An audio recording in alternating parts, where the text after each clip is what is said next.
On February 4, 2021, Serbian police raided a house in the suburbs of Belgrade and discovered a torture room along with a meat grinder filled with red liquid. The investigation revealed that this location was used by a criminal gang to torture and brutally murder numerous victims. The group was led by Veljko Belivuk, leader of the Janjičari hooligan group of FK Partizan and a key figure in the notorious Kavač clan from Montenegro. More terrifyingly, Belivuk had close ties with high-ranking officials, including police and politicians. He even claimed he received orders from government members to serve national interests. Was Veljko Belivuk the true Mafia boss, or merely a pawn in a far more brutal shadow power system? Like and subscribe to uncover the full truth behind the Mafia case that shocked the entire Balkan region. In early February 2021, Serbian special forces launched a large-scale raid on a house in the Ritopek suburb near Belgrade. At first glance, the two-story house with a small garden looked completely ordinary. But behind that door were horrifying secrets that sent shivers even down the investigators' spines. Initial searches of the upper floors revealed nothing unusual.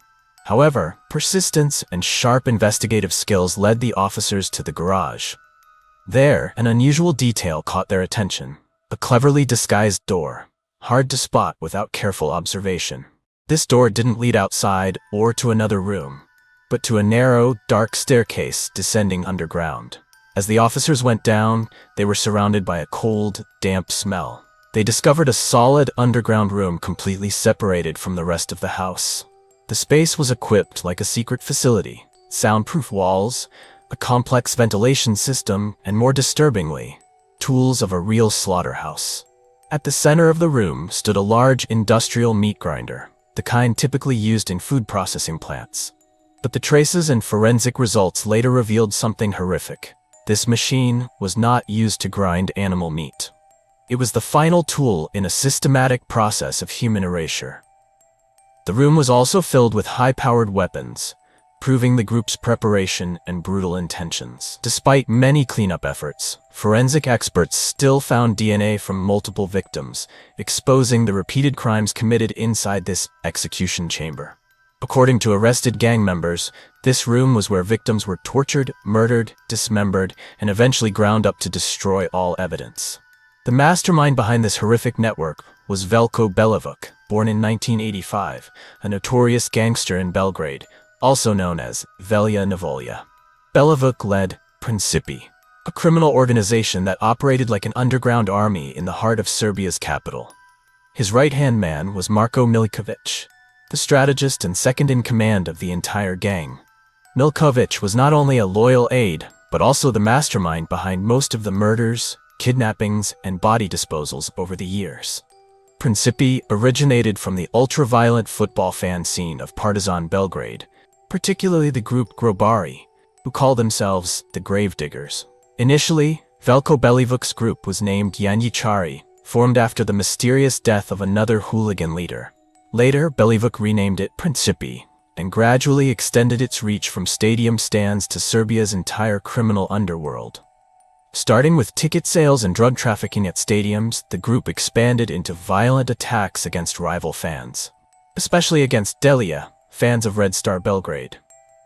But it didn't stop with street fights. Principi quickly moved into large-scale criminal operations such as extortion, racketeering, and brutal contract killings. Under Belivuk's leadership, they turned the stadium into a front line and Belgrade into a bloody battleground. At its peak, a fierce war broke out between two infamous mafia clans from Kotor, Montenegro, Kavač and Školjari. The war began in 2014 after a conflict over a major cocaine shipment in Valencia, Spain. From there, violence spread across Europe. Assassinations, car bombings, and shootings occurred in Montenegro, Serbia, Greece, Austria, Germany, the Netherlands, and beyond. Thousands of innocent people became collateral victims in this underworld purge. In this brutal power game, Belivuk and the Principi gang chose a side, becoming key enforcers for the Kavač clan in Belgrade.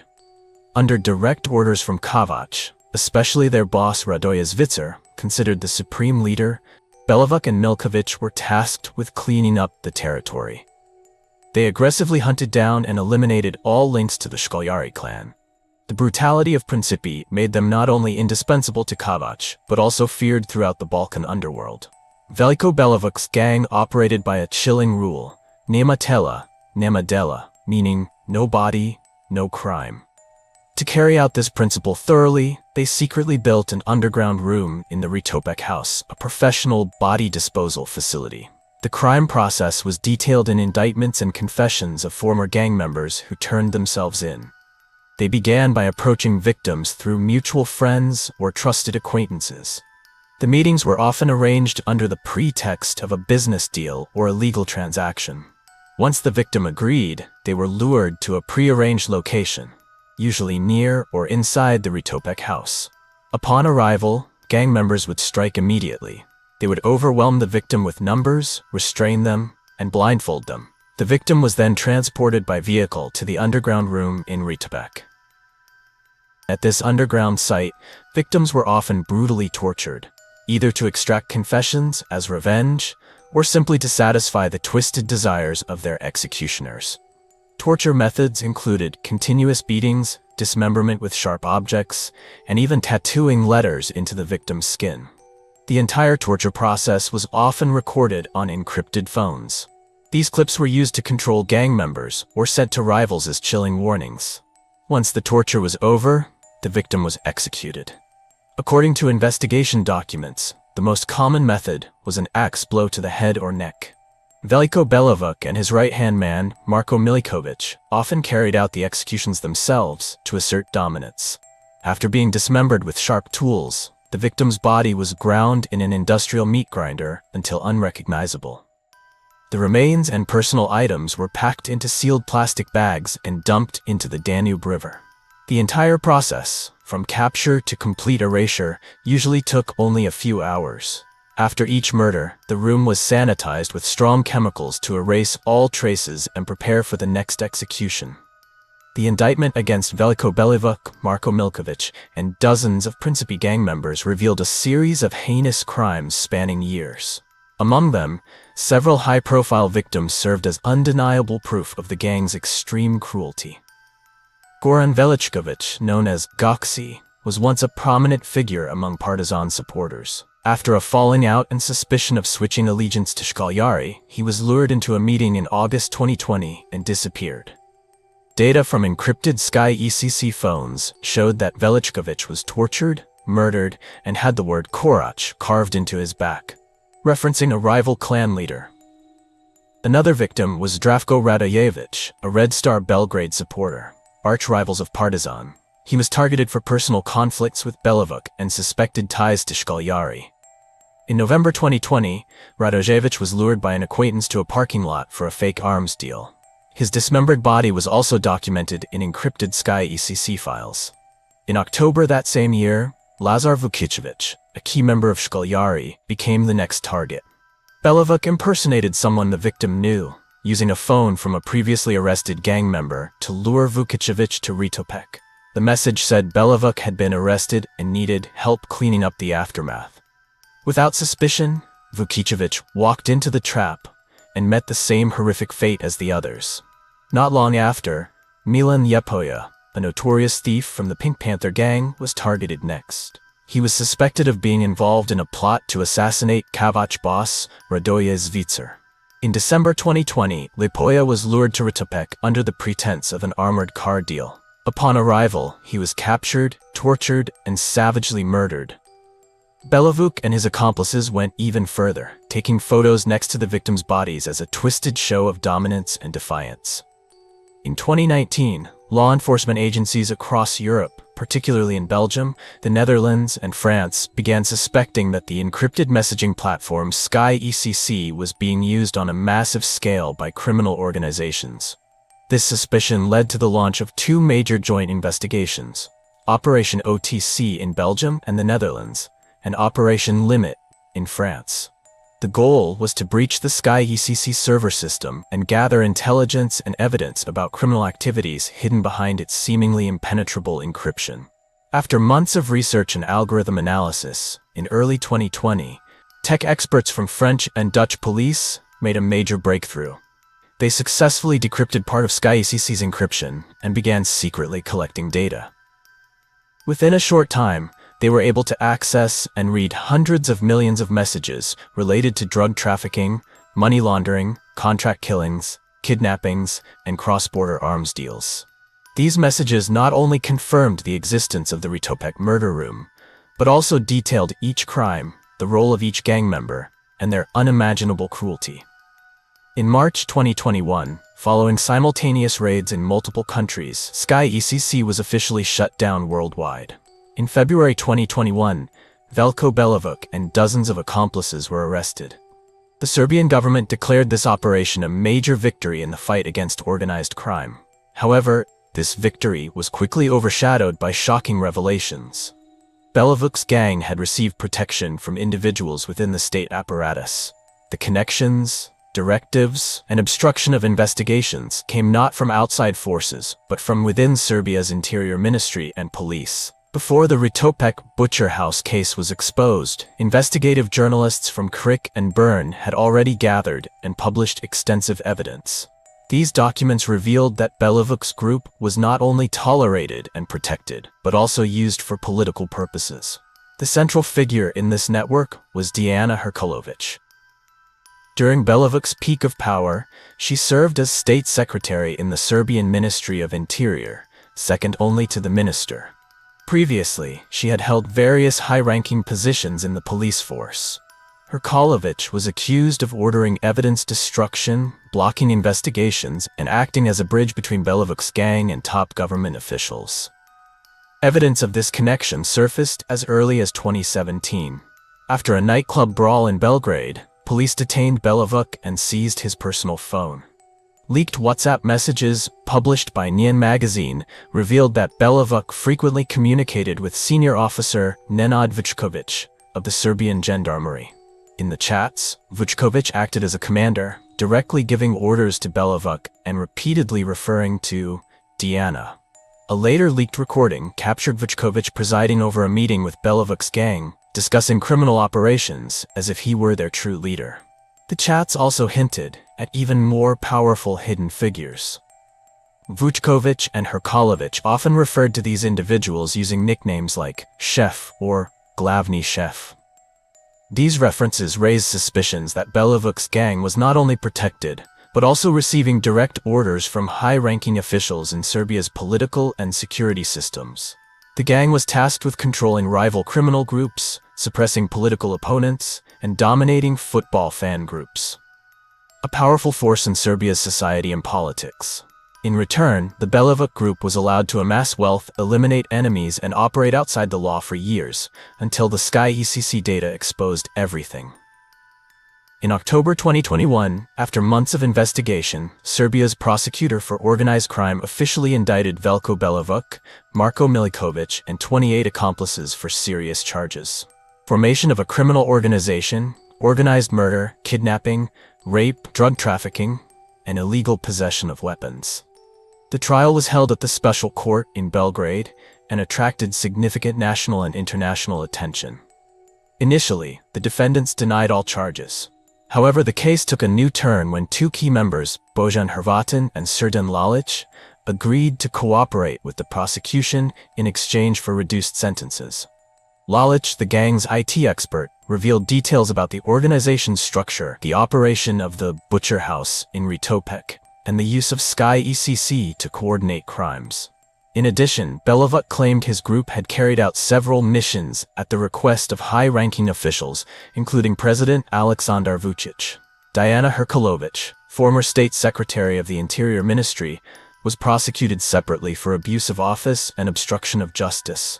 However, she was released on bail, and the case continues amid public controversy. Officer Nenad Vučković, who was found to have directed Belivuk, has yet to face any clear legal consequences. The Veljko Belivuk case exposed major flaws in Serbia's political and legal systems, revealing how organized crime had infiltrated state institutions. It is a stark example of a captured state, where public power is manipulated by hidden interest groups. The trial of Belivuk is still ongoing. Serbian society hopes that not only the direct perpetrators will be judged, but also those who enabled and protected them. Will justice be fully served? Or will the powerful figures behind the scenes continue to evade punishment as in previous scandals? What do you think about this case? Leave your opinion in the comments below and join the conversation. This video concludes here. Thank you for watching and see you in the next video. If you think monsters only exist in movies, think again. In 1987, in Philadelphia, a man turned his basement into a living prison where he imprisoned, tortured women, and used them as breeding tools. He didn't stop there. He also dismembered victims to dispose of them and even forced the captives to eat human flesh. This is the horrifying story of Gary Heidnik, the butcher in the basement. Faced with this haunting crime scene, the public asked, what made him become such a brutal monster? Like and subscribe to the channel to uncover the terrifying case of one of the most twisted and brutal killers in US history. At 10:30 p.m. on November 25, 1986, in Philadelphia, Josefina Rivera, a 25-year-old woman with bright brown eyes and a petite frame, stood on the roadside, waiting for clients to pass by. This job helped her support herself and her 3 young children. About 30 minutes later, a new silver-blue Cadillac slowly stopped in front of her. From inside, a well-dressed man with neatly cut hair leaned out the window, speaking in a friendly tone. Need a ride? Josefina, without hesitation, opened the door and got into the car. The atmosphere was relaxed at first. The man introduced himself as Gary Heidnik, a well-known investor in the area. He spoke openly, asking Josefina about her job, her life, and the dreams she was pursuing. But Josefina didn't notice anything unusual. While she was engrossed in conversation, Gary silently gripped the steering wheel tighter, his eyes showing a cold, emotionless glint. The car turned onto a deserted street, where darkness engulfed everything. Suddenly, Gary stopped the car. Josefina was momentarily confused, and before she could react, a powerful force pressed against her neck from behind. Don't scream. If you do as I say, I'll let you live. His icy voice whispered into Josefina's ear. She froze, her breath catching in sheer terror. The car continued driving for hours before stopping in front of an old house at 3520 North Marshall Street. Gary dragged Josefina out of the car and led her down a wooden staircase into the ground. She was shoved forcefully, collapsing onto the freezing concrete floor. As her eyes adjusted to the darkness, she shivered, realizing she wasn't in a normal room. It was a dungeon, narrow, damp, and reeking of filth. In the corner of the room, another woman was curled up, Sandra Lindsay, her eyes empty, her body frighteningly thin. Only then did Josefina realize the horrifying truth. She had been kidnapped. And even worse, she was not the first victim. She glanced around, noticing a deep hole, about half a meter deep, right beside her, with freshly dug up soil scattered around. Gary stood there, his cold eyes and sinister smile sending shivers down Josefina's spine. From now on, you belong to me. I want a family, and you will help me create one. Immediately after, Gary pressed Josefina down, submerging her in sheer terror, ignoring her desperate, pleading eyes. She wanted to scream, but her throat felt strangled, unable to produce even a sound. Satisfied with his control, he coldly left, abandoning Josefina, who trembled in utter fear and exhaustion. In the first days, Josefina was starved. She desperately begged for water, but Gary only smirked and carelessly threw a piece of moldy bread onto the floor. Left with no choice, she was forced to eat to survive. Each day she was given only a meager meal and just enough water to avoid dying of starvation. Even using the bathroom was strictly controlled. Whenever Gary descended into the basement, he always had an excuse to punish them. When Josefina resisted, he swung a wooden stick, striking her back with brutal force, leaving severe wounds. Worse still, whenever he was enraged, Gary forced Josefina and Sandra to endure cruel punishments that left them physically and mentally broken. Meanwhile, he stood there, arms crossed, watching them suffer with amusement. One day, the basement door opened again. Josefina looked up, her heart tightening. Gary descended, dragging another woman. He gripped her arm as if pulling a lifeless doll. And then, just as he had done to Josefina, Gary continued his atrocities right in front of her and Sandra. Afterward, he left happily, whistling a tune. The moment the basement door slammed shut, Lisa knew she had entered hell. She looked at Josefina and Sandra. imprisoned, injured, their eyes vacant, just like hers. Without thinking, Lisa let out a terrified scream, but Josefina quickly covered her mouth, yanked her chain, and held her tightly in the corner. Sandra whispered, "Don't cry. It won't help. If you make him angry, things will only get worse for us." Lisa clenched her fists, lowering her head to the floor, trying to suppress the crushing despair. Not long after, Gary brought in 2 more women, Deborah Dudley and Jacqueline Askins. Unlike the previous victims, Deborah refused to submit. She was strong-willed, constantly resisting, screaming, and pushing Gary's patience to its limits. Fearing the noise would attract the attention of the neighbors, he decided to act brutally to silence any defiance. He inflicted direct physical violence on their hearing, causing them to lose their ability to hear permanently. Even more horrifying was that there was no official investigation into the disappearance of the 4 women. Because they were people of color, living on the fringes of society, with some working in stigmatized professions, their disappearance was not taken seriously. This indifference inadvertently allowed Gary Heidnik to continue torturing and killing his victims without being detected. Sandra Lindsay, one of the longest-held victims, grew increasingly desperate. She longed for freedom, resented the man who had imprisoned her, and refused to accept her tragic fate. In February 1987, Sandra and the other victims attempted to escape. They carefully moved a wooden board covering the exit, hoping to flee from the dark basement. It didn't take long for Gary to notice. He dragged Sandra out and punished her ruthlessly. For 5 days, she was left in a weakened state, without food or water. Her body gradually deteriorated and her life force faded with each passing hour. When Gary finally checked on her, Sandra was motionless. He showed no fear or remorse. He simply looked at her body and coldly muttered, "She choked on a piece of bread in the night." But the most terrifying thing was not his lie. It was how he handled the body. He dragged Sandra upstairs, placed her in a freezer, and made her part of his personal food supply. The next day, Gary continued to process Sandra's body, but despite his attempts to conceal it, the foul stench quickly spread throughout 3520 North Marshall Street. Neighbors began complaining to the police, describing a strange odor emanating from Gary's house. When investigators arrived to check, they too couldn't bear the overwhelming stench. Yet Gary remained eerily calm. He casually explained that he had accidentally left food in the oven while taking a nap, causing it to burn and release the unpleasant smell. His lie was delivered so naturally. And the most terrifying part, the police believed him. After narrowly avoiding detection, Gary grew increasingly paranoid about the risk of the police catching him. He devised an even more horrifying method to ensure his victims remained completely silent. He poured water onto the concrete floor and connected electrical wires to it, creating a brutal torture mechanism. Whenever someone dared to scream or resist, Gary simply pressed a button, and the excruciating pain of electricity surged through their bodies. After months of captivity, Josefina Rivera realized that the only way to survive was to make Gary Heidnik trust her. She acted carefully, always complying with his demands, never showing any signs of resistance. Gradually, Gary began to see Josefina as his right hand, helping him control the other victims. In March 1987, Deborah Dudley became Gary Heidnik's next victim. But this time, he did not kill her himself. Gary handed Josefina an electrical switch and ordered her to press the button to execute Deborah Dudley. Josefina looked at Deborah, the woman who had endured this nightmare alongside her for months. Without hesitation, she coldly pressed the button. Instantly, Deborah's scream echoed through the suffocating basement.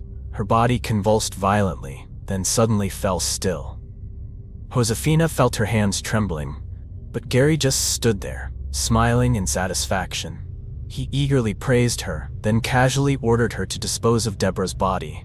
With no other choice, Josefina was forced to drag Deborah's corpse out of the basement and place it in the freezer, just as Gary had done with Sandra Lindsay before. A few days later, he drove to the Pine Barrens Forest in New Jersey, taking Deborah's body with him. Without hesitation, he discarded her like a piece of trash. By this point, Josefina was completely trapped in the nightmare.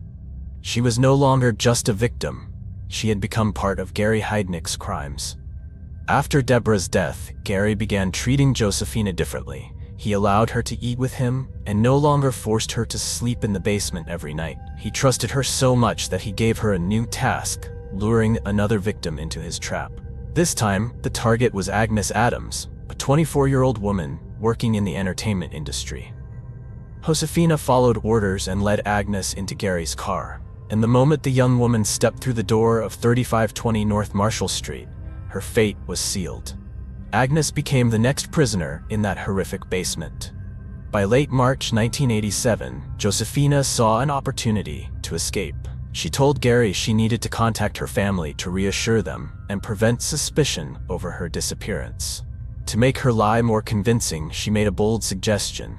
"If you let me call home, I can help you lure more girls in." Gary thought for a moment, then nodded in agreement. He drove Josefina to a gas station near her parents' house. Before letting her go, he issued a chilling threat.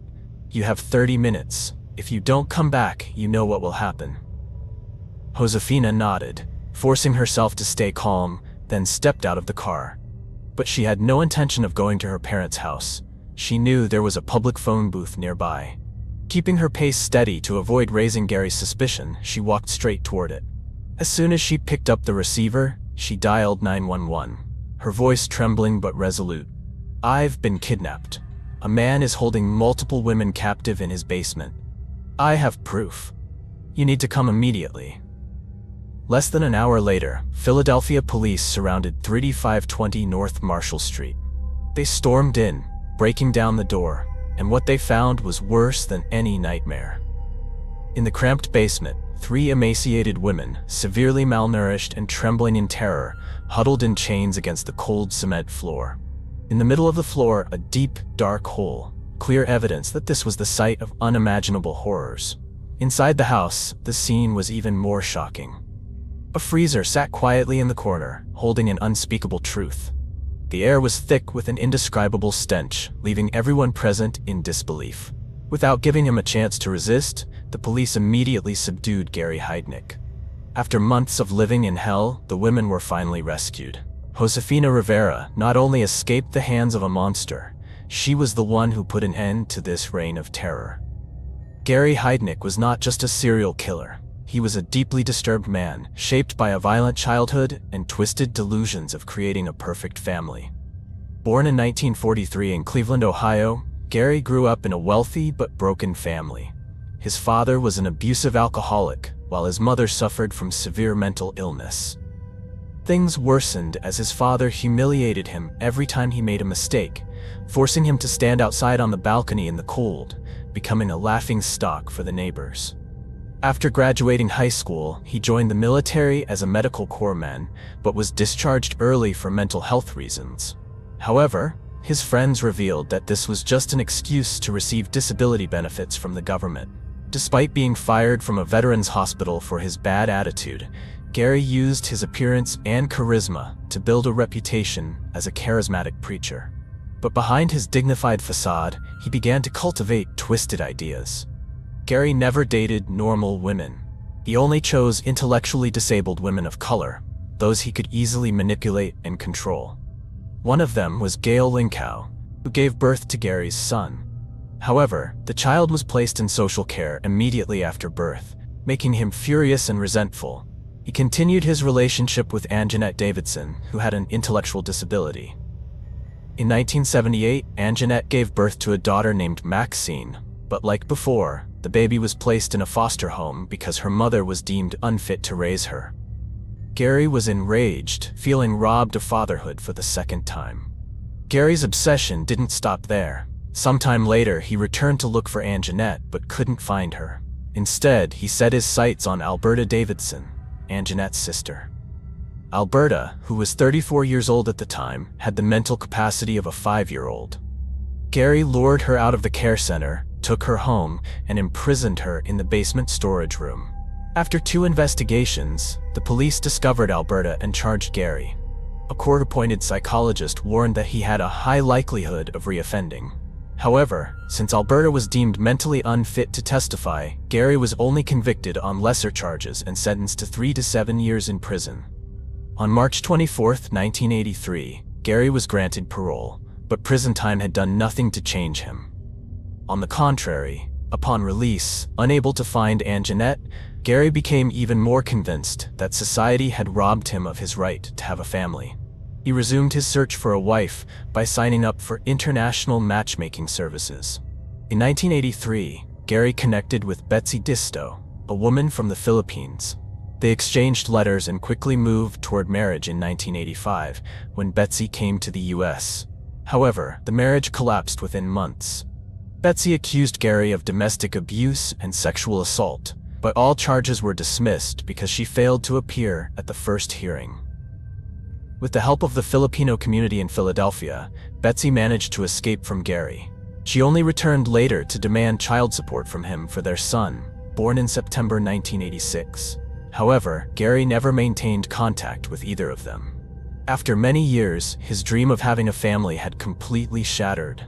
In November 1986, Gary Heidnik lured Josefina Rivera, a 25-year-old sex worker and mother of 3, to his house in Philadelphia with a familiar offer. The moment Josefina let her guard down, Gary suddenly overpowered her. She was tightly bound and taken to the basement, where a deep hole had already been prepared. In the darkness, Josefina heard Gary's cold voice echo, "I want children, lots of children. I already have some, but the state took them away. Now I have a way to have children that no one can take from me. You are just the beginning. I will have 10 women here, all giving birth to my children." In April 1987, Gary Heidnik was officially charged with 2 counts of first-degree murder along with multiple charges related to kidnapping, torture, and sexual assault.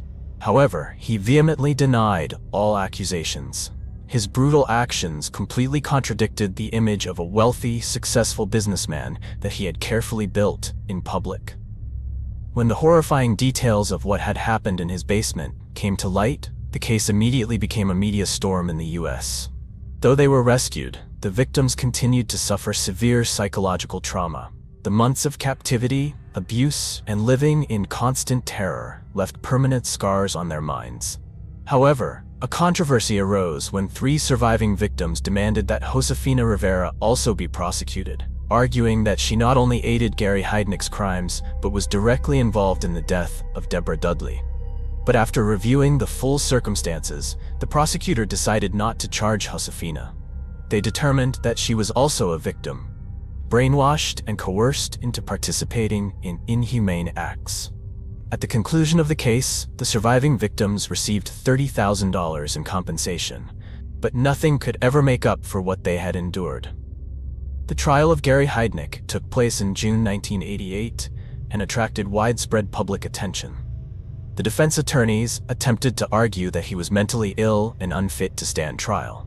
They even claimed that Josefina Rivera was the true mastermind, manipulating Gary into committing the atrocities. However, this argument was quickly dismissed. After over a month of intense legal battles, the jury found Gary guilty on all charges and sentenced him to death.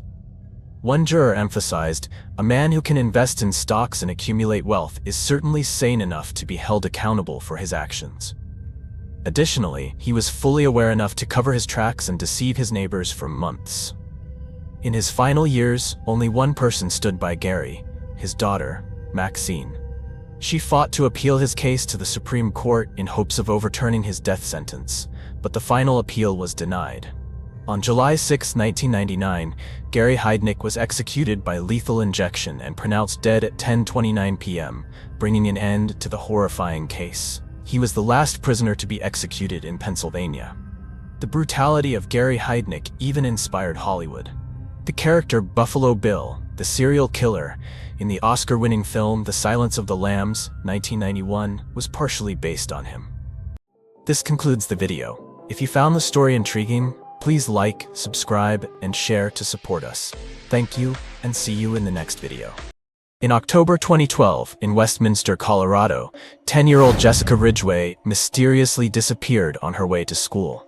The police launched an extensive search, but all they found were dismembered body parts of the little girl. Forensic analysis confirmed that before her death, the victim had been assaulted by the perpetrator. The case quickly became a national sensation, dominating headlines and being labeled one of the most gruesome crimes in U.S. history, due to its brutality. The hunt for the killer's identity was a battle of wits, uncovering chilling secrets never heard before. Let's dive deep into every detail to uncover the horrifying truth behind this case. Don't forget to like and subscribe to stay updated on more shocking crime stories.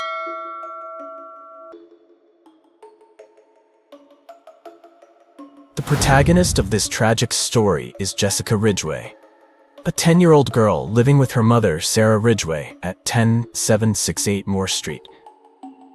She was a well-behaved child, loved playing soccer, and had a routine of walking to school every morning. It was Friday, October 5, 2012.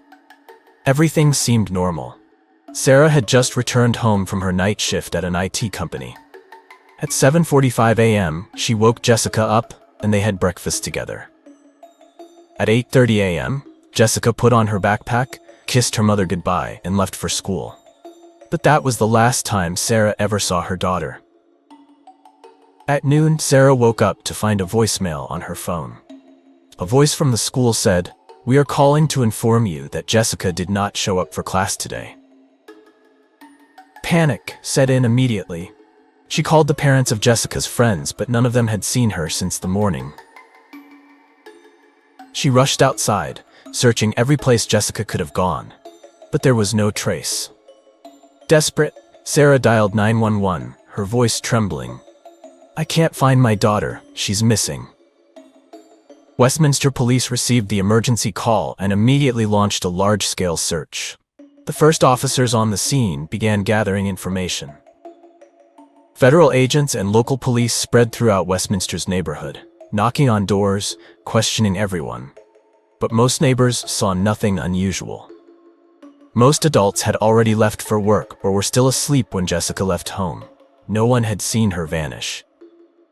As police cars filled the street, residents gathered, trying to understand what was happening. A tense atmosphere gripped the once peaceful neighborhood. Sarah, in tears, pleaded, "She's only 10. She vanished on her way to school." News of the disappearance spread rapidly. 500 volunteers, armed with flashlights and search dogs, combed through every possible area. More than 8 hours had passed since Jessica went missing, yet no leads emerged. If this was a kidnapping, the perpetrator could have already taken her far away. The Amber Alert system was activated, a nationwide missing child alert. Within hours, Jessica Ridgeway's face appeared on TV screens, digital billboards, and social media. America now knew about her disappearance. Then, a volunteer discovered a child's backpack discarded on the roadside. Inside were a water bottle, a pencil case, and a lock of blonde hair. Jessica's belongings. The police cordoned off the area. Strangely, there were no signs of struggle, no blood, no drag marks. The backpack appeared to have been placed deliberately, as if someone wanted to create a false clue. Investigators shifted focus. Was this an abduction by someone Jessica knew? Who could have wanted to harm her? Police brought Sarah Ridgeway in for questioning. They needed details about Jessica's family, especially her biological father. Jessica's father, Jeremy Bryant, lived in Independence, Missouri, over a 9-hour drive from Westminster. Though divorced, he had an amicable relationship with Sarah and still loved his daughter. Sarah assured authorities that she never prevented Jeremy from seeing Jessica. He could visit whenever he wanted, though distance made it infrequent. A chilling theory arose. Could Jeremy have kidnapped his own daughter? But there was no logical reason. If he wanted custody, he wouldn't need to stage a kidnapping. With no solid leads, police turned their focus to Jessica's immediate family, particularly her father, Jeremy Bryant. He lived in Independence, Missouri. The FBI was deployed to his residence the next day for questioning and a thorough search. Jeremy had a past conviction for domestic violence and had been paying $267 per month in child support since his separation from Sarah. During interrogation, Jeremy broke down in tears, vehemently denying any involvement. He claimed he had no idea what happened to Jessica and was shocked by her disappearance. Police searched his entire house for any suspicious evidence. However, they found nothing unusual. Records confirmed he had not left Missouri on the days surrounding Jessica's disappearance. After multiple witness statements, including from family and neighbors, he was cleared as a suspect and released immediately. However, the ordeal was far from over. Jeremy immediately traveled to Westminster to be with Sarah and help search for their daughter. But the public was relentless. By 2012, social media and online speculation spread quickly. Sarah and Jeremy faced severe backlash, with accusations flooding in. People questioned, why didn't Sarah personally take her daughter to school that morning? Some people began to believe that Sarah was too negligent, thinking that if she had been more careful, Jessica wouldn't have gone missing. The pressure from public scrutiny pushed Sarah to the brink of collapse. Under heavy criticism, 4 days after Jessica's disappearance, Sarah and Jeremy were forced to appear on television for an interview. Both sat in front of the cameras, their faces weary. Sarah broke down in tears the moment she mentioned her daughter, her voice choking. Jeremy also struggled to contain his emotions. He should have been out searching for his daughter. Yet here he was, trying to justify himself before millions of viewers. The interview ended, but the public wasn't satisfied. Some still whispered suspicions, but Westminster police made an official statement. We believe Jessica's parents are not involved in her disappearance. They have fully cooperated with the investigation. Police confirmed this was a real abduction and the perpetrator was still at large. Jessica Ridgeway's disappearance became a nationwide sensation. News channels and newspapers continuously updated developments. People debated and speculated about what had happened. Some believed Jessica had run away, others thought it was a ransom kidnapping, while some even suspected a serial killer was involved. But police had no concrete evidence to confirm any of these theories.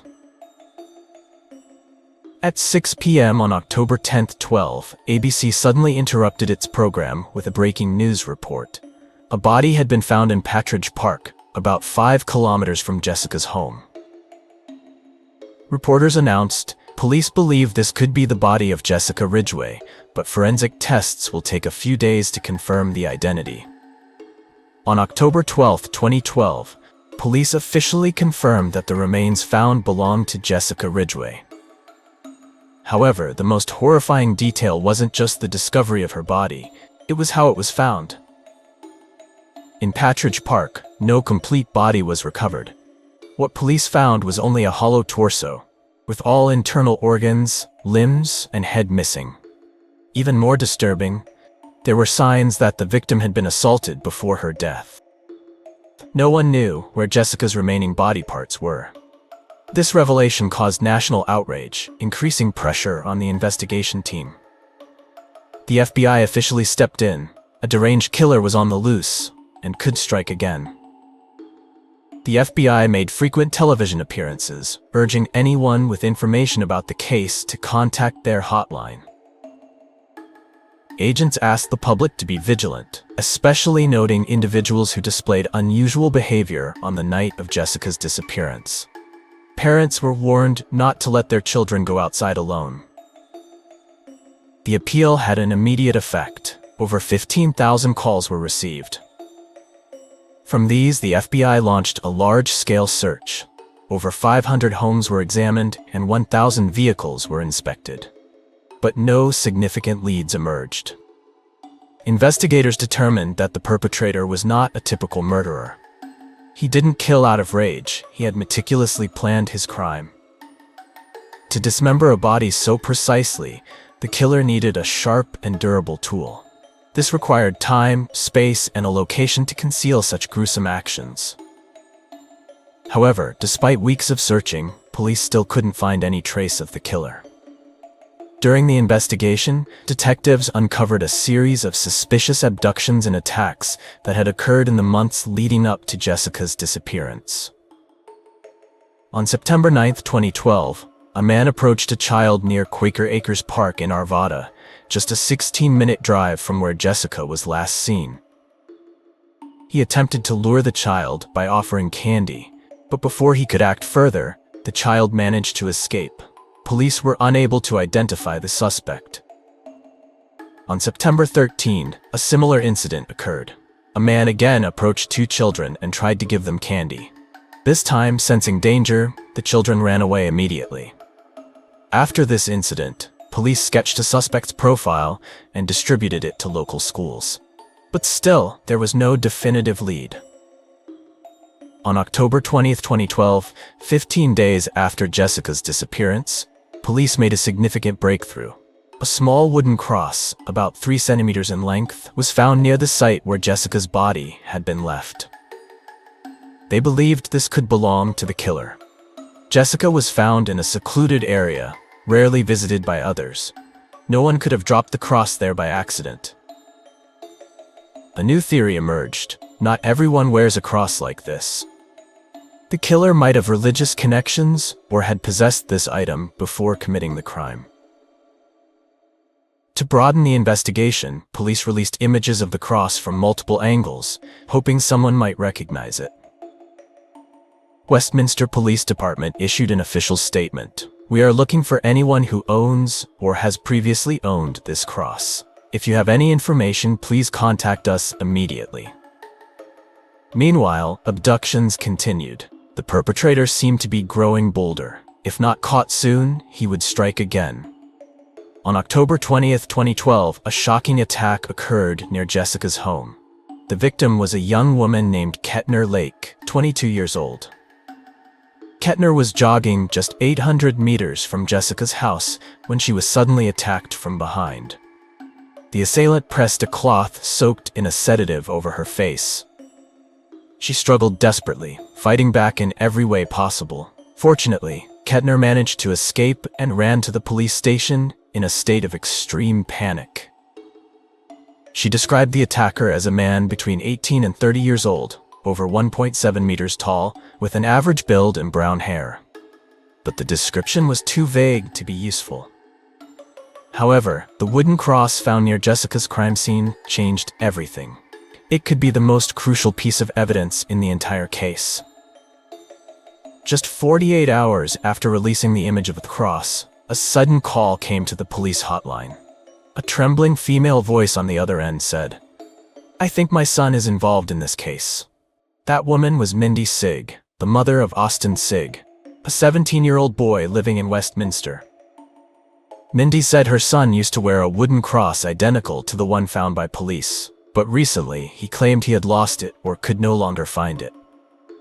With a shaking voice, Mindy continued, "He told me that he still has some of Jessica's body parts hidden in our house." Immediately, Westminster police launched a raid. Austin Sigg was arrested at his home. On October 23, 2012, after his arrest, Austin Sigg fully cooperated with police. But what was strange was that he showed no fear or remorse, as if he didn't comprehend the severity of what he had done. Before interrogation began, investigators attempted to understand more about this young suspect. Could a 17-year-old truly be capable of such a horrifying crime? Kidnapping, murdering, and dismembering a 10-year-old girl. This level of cruelty was beyond comprehension. According to records, Austin Sigg was a top student, achieving high marks and even placing second in a crime scene analysis competition in March 2012. He was described as quiet, shy, somewhat isolated, and had no prior criminal behavior. Austin had an obsession with autopsies, corpses, and death. His goal was to work in a funeral home because, as he put it, "I like working with people who can't talk." After news of Austin's arrest spread, dozens of journalists from across the country rushed to Westminster. Everyone wanted to see the home of the teenage murderer and understand what had turned a 17-year-old boy into a cold-blooded killer. Friends and neighbors of Austin were shocked to learn of his arrest. No one could believe that the quiet boy they knew was responsible for one of the most gruesome crimes in American history. During interrogation, Austin initially refused to confess, but after hours of silence, he finally admitted to everything. From here, the full picture of the crime began to unfold. The most chilling part was his confession. Without any sign of regret or a single tear, Austin simply stated she was in the wrong place at the wrong time. In simple terms, Jessica had appeared at the moment he wanted to kill someone. When detectives asked about the reason for his violent actions, he simply smiled and said nothing. After confessing, Austin was sent to a detention facility, a quiet place where he still seemed unaware of the true gravity of his actions. Police conducted a full search of Austin's house. A search dog barked incessantly at a small trapdoor in the floor. When it was opened, a nauseating stench filled the air, leaving investigators stunned. Underneath the floor, they discovered garbage bags labeled with chilling words: head, hand, leg. Forensic experts were immediately called in. When the bags were opened, the remaining body parts of Jessica were found. All of her limbs and head were there. However, Jessica's internal organs were missing. When police asked Austin about it, he calmly replied, "I flushed them down the toilet." Through analysis, police discovered that Austin had turned his home into a slaughterhouse. He had dismembered Jessica there while his mother was away. That morning, Austin had gone out hunting for prey. He knew his house would be empty all day, giving him enough time to commit his crime without interruption. The horrifying details of Jessica's death gradually came to light during Austin Sigg's trial. Prosecutors described his crime as one of the most monstrous ever recorded in Colorado. The big question: could a 17-year-old really commit such a horrifying act? Or had he shown signs of abnormal behavior before? In other words, was there anything that could explain this tragedy? Austin's psychological records showed a history of anxiety disorders, but the most disturbing aspect was his lifelong obsession with violent media and deviant behaviors. Since he was 13, his mother had caught him watching illegal content related to children. She tried to stop him, but Austin kept sinking deeper into his dark fantasies. His mother, Mindy Sigg, attempted to control her son, but ultimately failed. On nights Austin was missing, no one knew what he was doing, perhaps stalking victims, preparing for his crime.